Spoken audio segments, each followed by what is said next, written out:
Hey everybody, this is Alien Spartan 117 here, and today I'm going to be talking about a topic we've all seen. Is Halo dead? Now, today, basically, this is very different than the videos I usually make. Most of the videos I make are related to the Halo story, mostly the Spartans, but today I really want to talk on this topic. Is the Halo franchise we know and love dying or already dead? Well, one of the main reasons people say it's dead is the failure in Halo 4's population and the failure of the competitiveness of the multiplayer since Halo Reach. Now, one of the reasons people say this is armor abilities.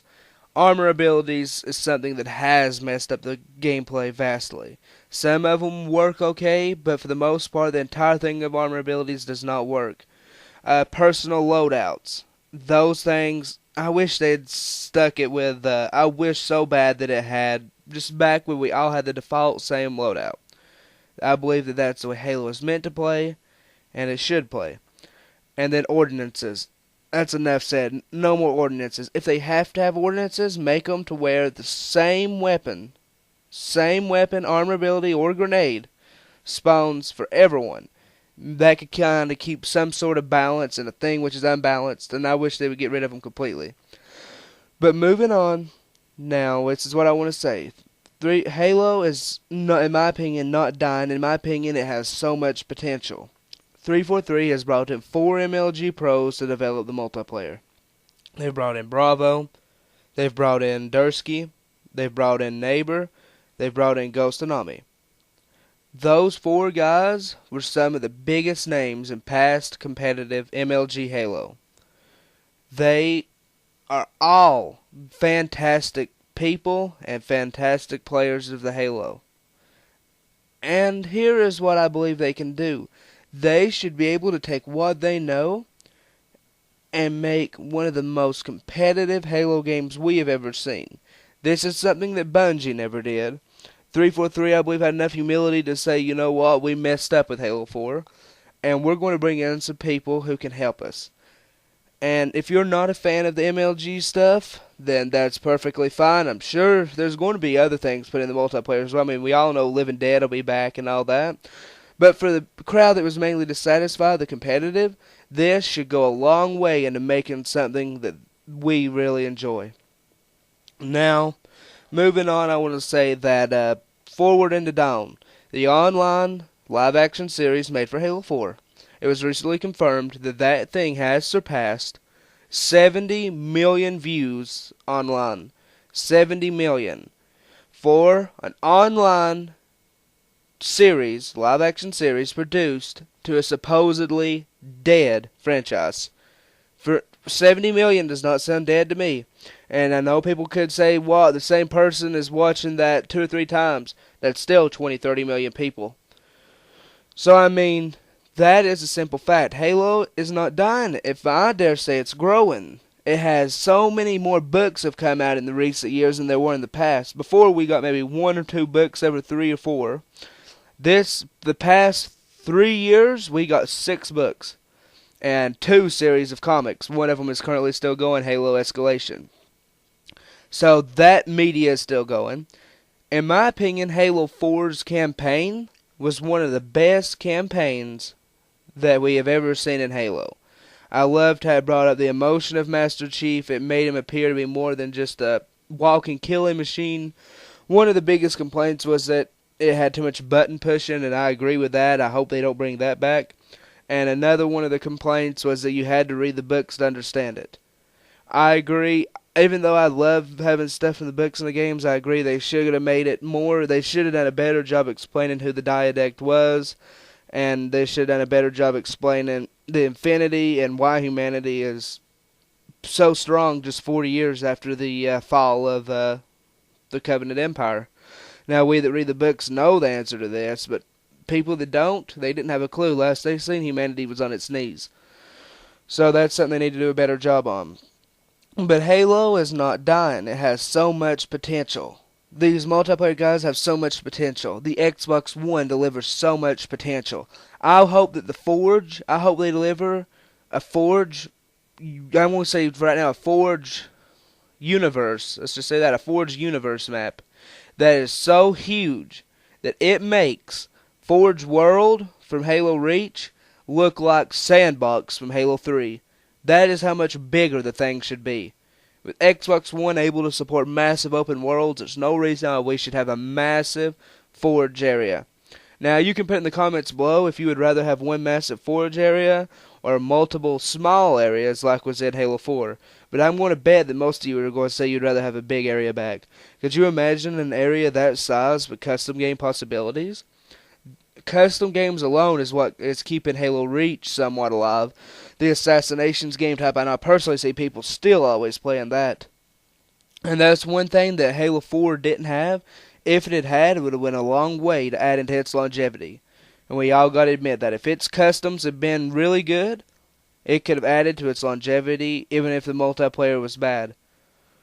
So as you can see, I'm saying Halo 4, I'm not going to say it was a bad game. It was not a good game, though. It was a decent game from a company who was making their first game. If this had been Bungie, we would have all gave them a ton of crap, and they would have had no excuse. But 343 has an excuse, and it's that it was their first game ever. And I know what you could be thinking, oh, all 60-70% of them was former Bungie employees. That is one of the biggest and most corrupt facts of Halo. They are not all former Bungie employees. Not. Frank O'Connor said that the number of Bungie employees at 343 could be counted on one hand. So at the most, that's 5 out of 250. That means at least 245 people who had never worked on Halo. Think about that now. I believe they done a pretty good job for making their first Halo ever. They made a lot of mistakes, but my goodness, who wouldn't make any mistakes? This isn't a little known game we're talking about. We're talking about Halo. One of the most popular franchises and most beloved franchises of all time. And how can you imagine? Put yourself in their shoes for a minute. Imagine the pressure you've got to satisfy the campaign community, the multiplayer community, the casual and competitive. Not to mention the people who love the Forge, the people who love making machininas. All these people. Halo is a ton of Halo is a ton of different large communities, all combined into one massive community. Now, like I said, just cut them some slack. And all these people saying they're going to go to Destiny and all that, you loved this franchise for a reason.